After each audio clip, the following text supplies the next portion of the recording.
Hey hello, ഞങ്ങളുടെ ഒരു മൂന്നാർ ട്രിപ്പാണ് കേട്ടോ ഇട്ടിരിക്കുന്നത്. അത് ഓണത്തിൻ്റെ തലേന്ന് പോയൊരു ട്രിപ്പാണെന്ന് ഓർത്തോളണേ.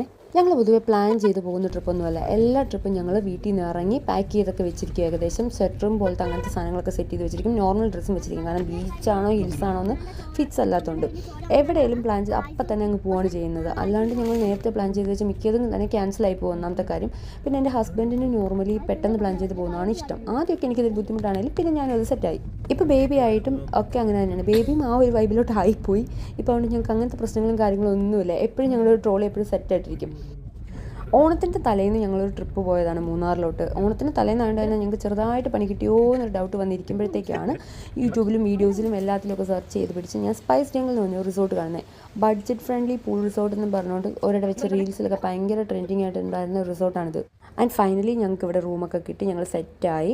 ഞങ്ങൾ വിചാരിച്ച പോലത്തെ വലിയ തിരക്കോ കാര്യങ്ങളോ ഒന്നും ഇല്ലായിരുന്നു. ഇങ്ങോട്ട് മൂന്നാർ ടൗണിലും അങ്ങനെ ഓവർ തിരക്കില്ല. പക്ഷേ എന്നാലും റൂംസൊക്കെ ബുക്ക്ഡ് ആയിരുന്നു. എന്തായിരുന്നെന്ന് എനിക്കറിയില്ല. എന്തായാലും ഇവിടുത്തെ ഒരു അറ്റ്മോസ്ഫിയറൊക്കെ എനിക്ക് ഭയങ്കര ഇഷ്ടപ്പെട്ടു കേട്ടോ. ഭയങ്കര കാടിൻ്റെ നടുക്കുള്ളൊരു വൈബ് തോന്നും. എന്നാൽ ഒരുപാട് ഉൾക്കാടിലോട്ടൊന്നും പോയി അല്ല നമ്മൾ സ്റ്റേ എടുത്തിരിക്കുന്നതൊന്നും. നമ്മൾ പള്ളിവാസൽ ആ ഒരു ഏരിയയിലാണ് എടുത്തിരിക്കുന്നത്. പക്ഷേ ഈ പറഞ്ഞ പോലെ തന്നെ ഒരു ഇത് പേര് പോലെ തന്നെ സ്പൈസ് ജംഗിൾ എന്നാണ് ഇതിൻ്റെ പേര്. അപ്പോൾ അതുപോലെ തന്നെ കാർഡമം പ്ലാന്റേഷൻ്റെ നടുക്കായിട്ടാണ് ഇത് വരുന്നത്. കോടയൊക്കെ കയറി വന്നിട്ട് നല്ല രസമാണ്. പൂളിൽ നല്ല തണുപ്പാണെങ്കിലും നല്ല രസമാണ്. പൂളും ഈ വൈബൊക്കെ അടിച്ച് ഇങ്ങനെ കോടയൊക്കെ കൊണ്ട് കിടക്കാൻ നല്ല രസമുണ്ട്. ഇതുകൊണ്ട് നൈറ്റായിട്ട് ആ കോട കയറി കിടക്കുന്ന ഫീൽ നമുക്ക് കാണാൻ പറ്റും. ഇവരുടെ ഇൻ ഹൗസ് റെസ്റ്റോറൻ്റ് ഒക്കെ ആണെങ്കിലും നൈസാണ് അവരുടെ ഫുഡൊക്കെ കേട്ടോ. ഞാൻ വിചാരിച്ചത് ശോകമായിരിക്കും, ഇങ്ങോട്ടൊക്കെ ഉള്ളതിലധികം നല്ലതൊന്നും ആയിരിക്കില്ല എന്നൊക്കെ ഓർത്ത് തന്നെ. പക്ഷേ നമുക്ക് അടിപൊളി ഫുഡൊക്കെയാണ് ഇവരുടെ. റേറ്റ് ഓവർ പ്രൈസ്ഡ് ഒന്നും അല്ല കേട്ടോ.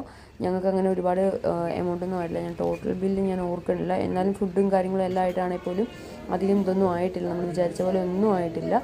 ഇനി ഒരിക്കൽ കൂടി പോയാൽ പോലും സ്റ്റേ ചെയ്യാൻ ഞാനത് പ്രിഫർ ചെയ്യുന്നൊരു സാധനമാണ്. ഇത് റെസ്റ്റോറൻറ്റിൻ്റെ അങ്ങോട്ടേക്കുള്ള ഒരു വഴിയാണ്. നല്ല രസമുണ്ട്. ഇവിടെ എല്ലാം ഫുൾ ഒരു ഗാർഡനിങ് ഒക്കെ ചെയ്ത് ഗ്രീനറി ഒക്കെ ആയിട്ടാണ് വെച്ചിരിക്കുന്നതൊക്കെ കേട്ടോ. ഇത് വെളുപ്പിന് എണീറ്റപ്പോഴത്തേക്കുള്ള മഞ്ഞാണ്. എല്ലാം കൂടി ഈ വീഡിയോയിൽ കൊള്ളത്തില്ല, എങ്കിലും എന്നെക്കൊണ്ട് പറ്റുന്ന രീതിയിൽ ഞാൻ ഇൻക്ലൂഡ് ആക്കിയിട്ടുണ്ട്. രാവിലെ ഒരു 6 മണിയൊക്കെ ആയപ്പോഴത്തേക്കുള്ളൊരു പുറത്തെ കാഴ്ചയാണ് ഈ കാണുന്നത്. എനിക്ക് ഇത്രയും മാത്രം മതി. ഞാൻ ഇത്രയും ആഗ്രഹിച്ചിട്ടുള്ളായിരുന്നു. എനിക്ക് ഈ ഒരു വൈബൊക്കെ ഇഷ്ടമാണ് കേട്ടോ. പക്ഷേ എല്ലാവർക്കും ഇഷ്ടപ്പെടണമെന്നില്ല. ചിലർക്ക് കുറച്ചൊരു ലക്ഷ്വറിയസ് ആയിട്ടുള്ള അങ്ങനെയൊക്കെയുള്ള റൂംസും വ്യൂ ഒക്കെയാണ് ഇഷ്ടപ്പെടുന്നതെങ്കിൽ ഇതൊന്നും എടുത്താൽ ചിലപ്പോൾ ഓക്കെ ആവണമെന്നില്ല. എനിക്ക് കാടിൻ്റെ ഈ ഒരു സൗണ്ടൊക്കെ കേട്ട് ഇങ്ങനെ ഇരിക്കാനൊക്കെ ഭയങ്കര ഇഷ്ടമായി. കോടയൊക്കെ കയറി കിടക്കുന്നതും ആ ഒരു വൈബൊക്കെ അടിച്ചിരിക്കാനൊക്കെ രസമാണ്. പിന്നെ രണ്ടെണ്ണം അടിക്കുന്നവർക്കൊക്കെ ആണെങ്കിലും രണ്ടെണ്ണം അടിക്കാനൊക്കെ ബാൽക്കണിയിലൊക്കെ സെറ്റപ്പ് ഉണ്ട്.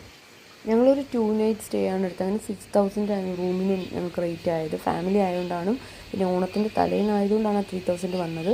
ബാച്ചിലേഴ്സിന് 1000 സംതിങ് എന്തോ ആയിട്ട് അപ്പുറത്ത് വേറെ റൂമാണ്. ഏകദേശം ഈ ഒരു ഇതൊക്കെ തന്നെ ഉള്ളൂ വലിപ്പമൊക്കെ. 1000 സംതിങ് എന്തോ ഉള്ളൂ.